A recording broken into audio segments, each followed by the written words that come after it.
everyone, Tony Phelan here with CompetitionX, and today on the workbench we've got a new vehicle from Tamiya, the Wild One Offroader Blockhead Motors Edition. Now this vehicle is a re-release from the original Wild One Offroader, which was red, had yellow wheels, was kind of really cool. This one is the Blockhead Motors Edition. This is from the Jun Watanabe version of this vehicle. And this comes with such upgrades as window netting. It comes with a lot of the black parts are now plated. It comes with this faux antenna on the back. It comes with the number plates. It also comes with the body pre-painted in blue and pre-cut. All you gotta do is put your stickers on it and you're ready to go. Now Tamiya has included something inside this box they haven't done before. Instead of supplying their TB-LEO2S or 4S speed controls, they've included a Hobbywing 1060 brushed ESC. Probably has something to do with the shortage of microchips or whatever, but whatever the case, this kit now has much more added value with that Hobbywing speed control. Alright, so give us a second. We're going to get over to the workbench over there to get this thing unboxed. We're excited to see all the plated parts, how cool this new version looks, pre-painted body, and that ESC. So give us a second. We'll see you over at the bench.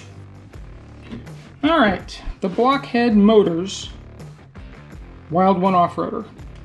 One thing you have to say is Tamiya's box art is probably the best in the business. I don't know how they do this, if they take a real picture and kind of illustrate it or whatever they do, but their box art is super killer. So you can see down here, pre-painted and pre-cut body, Hobbywing 1060 brushed ESC, 3S, that ought to be fun in this car, right? The number plates, a little bit of stuff on the side. Jun Watanabe, graphic designer, Blockhead Motors CEO, gives a little bit of information about his involvement with this kit. Little turtle. And then, of course, the call-outs on the side here. More information there. From what I understand, this A right here on the part number is going to be the kit number for anything with a Hobbywing speed control. So if you're trying to order this up and you don't see the 60A, it's probably going to be the standard kit with an older speed control. An A kit will be with the Hobbywing. So, all right, let's crack this bad boy open.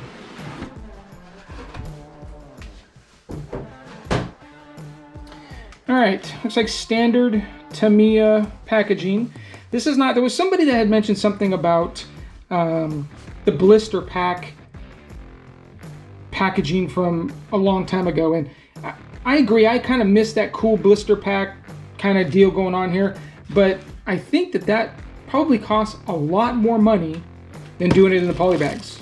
So I think they're just saving money because it's just not cost effective to do those blister packs anymore. So, all right, so let's get to this. I'm going to move this off to the side. 1 second. Okay. All right, so the first thing we have is going to be the light buckets. These, I think, in the original kit might have been black. So these are yellow. These are actually Tamiya's new light bucket sets. You can put LEDs in them. It looks like there's 1, 2, 3, 4, 5, 6, 7, 8. There's 8 lights. So, and then some mounting brackets. We'll get right to the plated parts. Sorry, the antenna, clear antenna fell. And let's get to the plated parts here.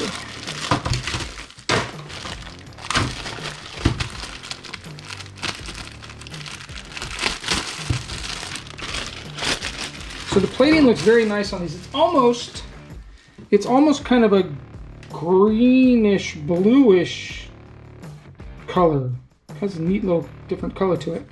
Anyway, you got the gearbox, some front end parts, like the rear swing arm maybe.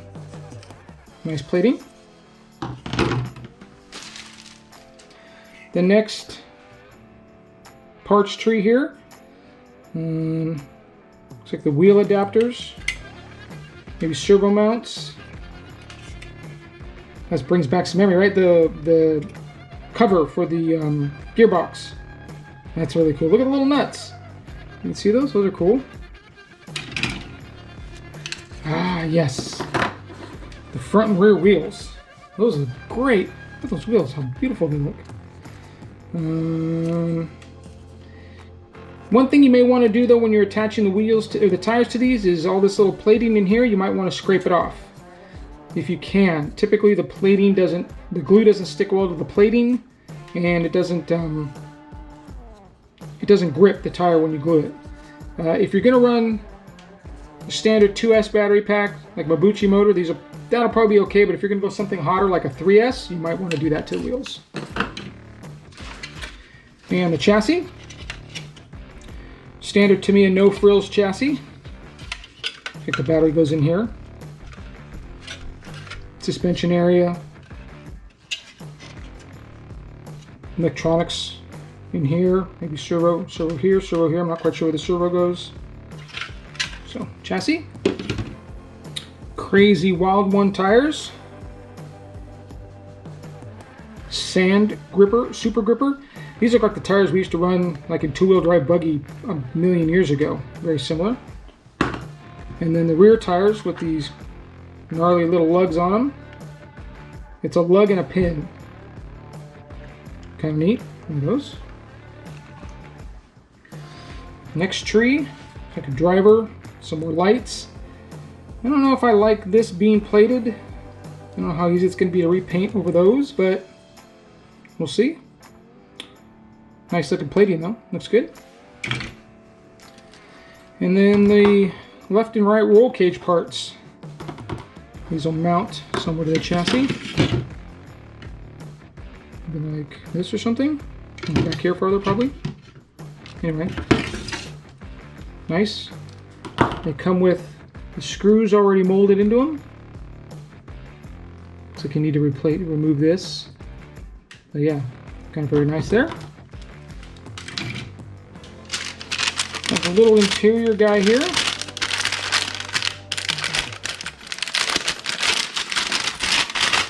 Look at that, pre-painted. It takes a lot of work out of it. That's cool, like that. And then we have the body panels. Very nice. Nicely cut. No weird edges or... Very nice there. And then the roof. Very cool. And then the standard box of parts that he always includes.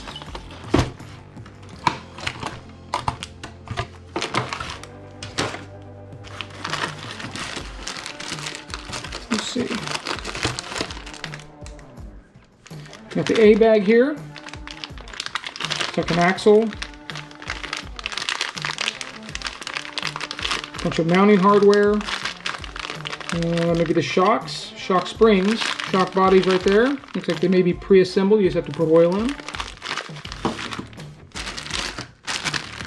Bag B. Axle boots. Rear axles there. Maybe for the diff. You see pinion. Looks like there's two pinions in there, so maybe like a low speed and a high speed pinion. That's nice. More mounting hardware. Bushings. Wah wah. Looks like I might have to order up some bearings before I start the build. Bag C. We have, let's see what we got here. More bushings. And a fiberglass top deck of some sort. Maybe the screws. Maybe the links in there. Looks like a link there. Steering link perhaps. Servo saver.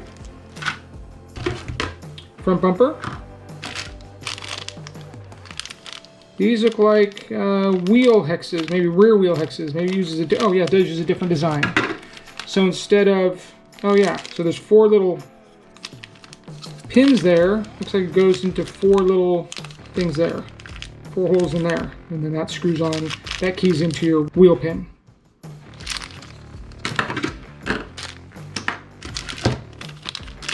Internal transmission gears.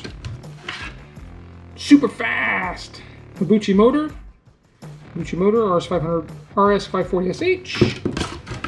And shock pistons. Looks like some spacers there as well.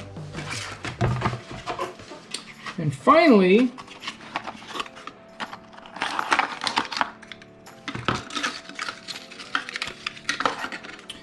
the Hobbywing 1060 brushed speed control. THS HW, maybe Tamiya Hobbywing. RTR, waterproof, that's great. 2 to 3S LiPo. And it has jumpers here, and these jumpers allow you to change, if you're using LiPo or nickel metal, instead of having to internally program these, you can use the jumpers to change some of the settings, so that's nice. Then it has, of course, the Tamiya plug, which we will be removing almost instantly. And then these here, that motor plugs, motor wires that go to these here. So. And then we have this sneaking around inside the bottom of the box. Looks like the whip antenna there. The netting. Some zip ties. And, oh, yeah, let's go ahead and open this.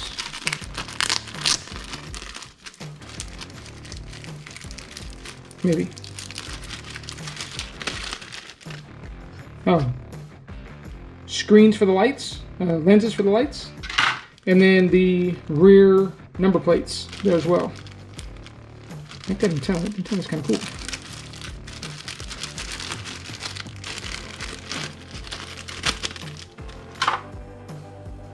Like a real kind of metal whip antenna. That's neat.